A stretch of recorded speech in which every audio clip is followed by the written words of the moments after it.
എൻ്റെ ജീവിതം എങ്ങനെയെങ്കിലും ജീവിച്ച് തീർത്താൽ പോരാ. എനിക്ക് എൻ്റേതായ ഒരു സിഗ്നേച്ചർ എൻ്റെ ഒരു ജീവിതത്തിൽ വേണമെന്ന് എനിക്ക് നിർബന്ധമുണ്ട്. ഞാനൊരു ക്യാൻസറിലോട്ട് വന്നപ്പോഴാണ് എനിക്ക് മനസ്സിലായത് നമ്മൾ എത്രയോ കെമിക്കൽ ചേർന്ന ആഹാര പദാർത്ഥങ്ങളാണ് കഴിക്കുന്നത്.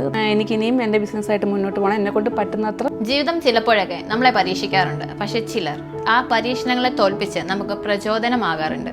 ഈ വനിതാ ദിനത്തിൽ നമുക്ക് ഓരോരുത്തർക്കും പ്രചോദനമാകുന്ന ശക്തിയാവുന്ന ഒരു സ്ത്രീരത്നം പവിത്രം ഫുഡ് പ്രൊഡക്ട്സിന്റെ സംരംഭക രമ്യ രാജീവ്.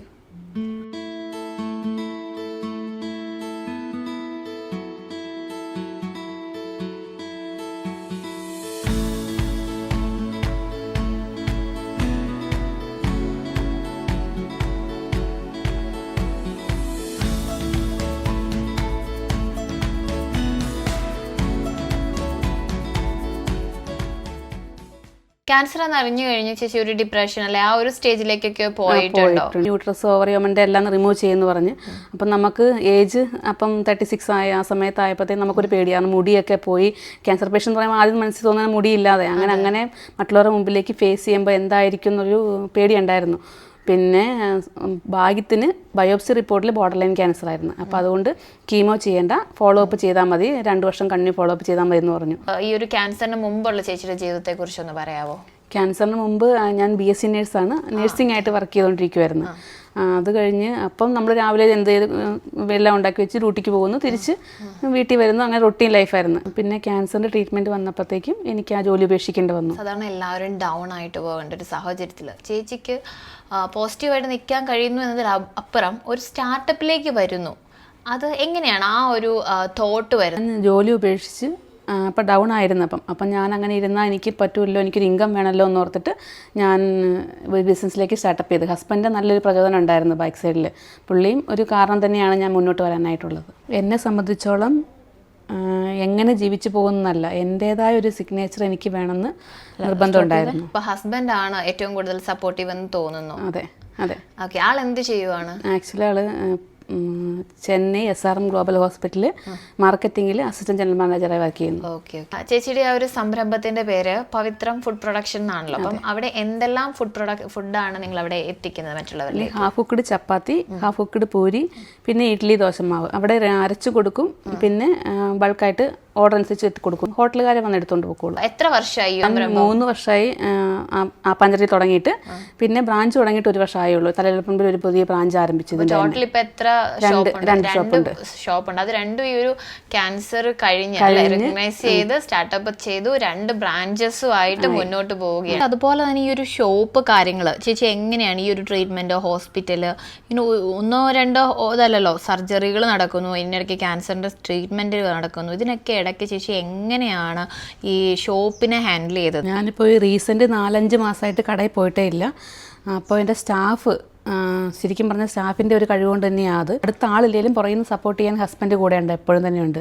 പിന്നെ സ്റ്റാഫിനെ നമുക്ക് വിശ്വസിച്ച് കൂടെ നിർത്താൻ പറ്റും. നല്ലൊരു സ്റ്റാഫിനെ കിട്ടിയതുകൊണ്ട് തന്നെ. എത്ര സ്റ്റാഫുണ്ട് ടോട്ടൽ? എനിക്ക് ആപ്പാഞ്ചേരിയിൽ 4 സ്റ്റാഫുണ്ട്, തലയിലപ്പറമ്പിൽ 2 പേരുണ്ട്. ത്രൂ ഔട്ട് ഇതിലൂടെ കടന്നു പോയ ഒരാളാണല്ലോ, അല്ല ഇപ്പോഴും കടന്നു പോയിക്കൊണ്ടിരിക്കുന്ന ഒരാളാണല്ലോ. പ്രത്യേകിച്ച് ഈ ഒരു ക്യാൻസർ പേഷ്യൻസിനോടൊക്കെ ചേച്ചിക്ക് എന്താ പറയുക? നമ്മുടെ ജീവിതമൊക്കെ എത്ര നാളുണ്ടെന്ന് നമുക്ക് പറയാൻ പറ്റത്തില്ല. പക്ഷെ നമ്മൾ ജീവിക്കുന്ന സമയം എങ്ങനെ ജീവിച്ചു എന്നതാണ് നമ്മുടെ ഒരു ഐഡൻറ്റിറ്റി. എന്താ പറയുക, നമ്മളെ സപ്പോർട്ട് ചെയ്യാനും ആൾക്കാരുണ്ട്, നമ്മളെ പുറകിൽ നിന്ന് തള്ളിപ്പറയാനും ആൾക്കാരുണ്ട്. അപ്പം ചിലർ നമ്മളോടുള്ള കെയർ കൊണ്ടായിരിക്കും പറഞ്ഞത് നീ അങ്ങനെ ചെയ്യരുത്, അവർക്ക് നമ്മളോട് ആത്മാർത്ഥ കെയർ ആയിരിക്കും. പക്ഷേ ചിലവർ വന്ന് അങ്ങനെയല്ല, നമ്മളോട് ഇഷ്ടമില്ലാത്തതുകൊണ്ട് തന്നെ പറയുന്ന ആൾക്കാരായിരിക്കും.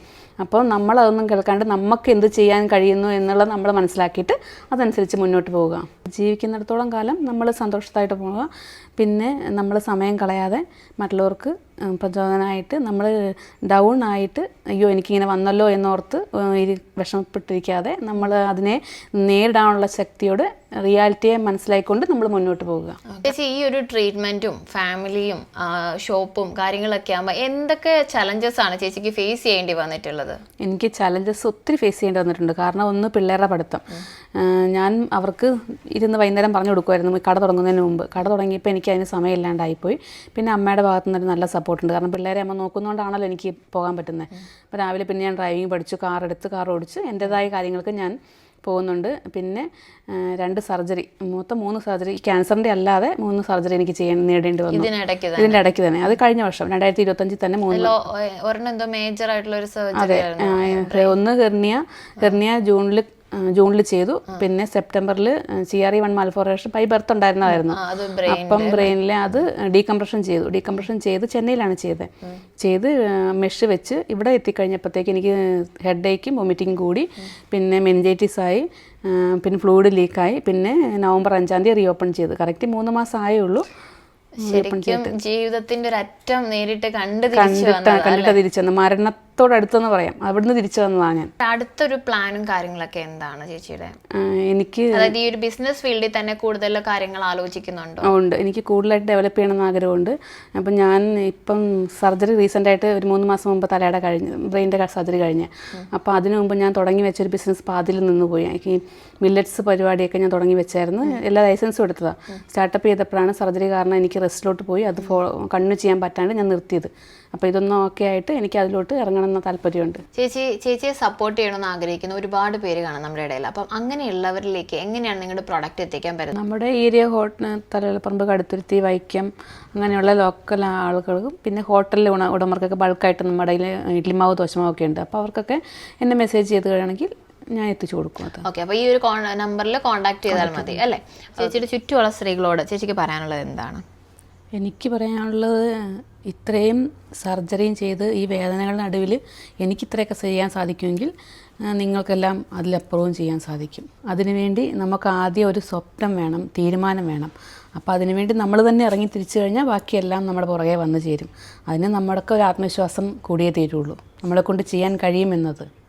മാം, തീർച്ചയായിട്ടും നിങ്ങളുടെ ഈ ഒരു ജീവിതം ഞങ്ങൾ ഓരോരുത്തർക്കും വലിയൊരു ഇൻസ്പിറേഷനാണ്. കാരണം ക്യാൻസർ എന്നുള്ള ഒരു വലിയൊരു വെല്ലുവിളി അതിന് പറയും ഒന്നായിട്ട് പ്രശ്നങ്ങളാണല്ലോ എന്ന് നമ്മൾ വിഷമിക്കുമ്പോൾ, നമ്മുടെ ഹോപ്പ് കളഞ്ഞ് നമ്മൾ ഓരോരുത്തരും ജീവിക്കുമ്പോൾ, നിങ്ങൾ ഇത്രയും സ്ട്രഗിൾസിലൂടെ കടന്നു പോകുമ്പോൾ നിങ്ങളെ കൊണ്ടാവുന്ന ആ ലിമിറ്റിൽ നിന്നുകൊണ്ട് നിങ്ങളുടെ ബെസ്റ്റ് കൊടുക്കാൻ നിങ്ങൾ ശ്രമിക്കുന്നു. ഇന്ന് ഈ വനിതാ ദിനത്തിൽ ഞങ്ങൾ വനിതകൾക്ക് മാത്രമല്ല ഓരോ മനുഷ്യർ വലിയൊരു ഇൻസ്പിറേഷനാണ് മാം നിങ്ങൾ. ഇനിയും നിങ്ങളുടെ ജീവിതത്തിൽ തുടർന്നും ഒരുപാട് അനുഗ്രഹങ്ങൾ, ഒരുപാട് മുന്നോട്ട് പോകാനുള്ള ശക്തി ദൈവം നൽകട്ടെ എന്ന് ആശംസിക്കുന്നു, പ്രാർത്ഥിക്കുന്നു. അപ്പോൾ നമ്മളെ കണ്ടുകൊണ്ടിരിക്കുന്ന എല്ലാവർക്കും ഹാപ്പി വുമൻസ് ഡേ.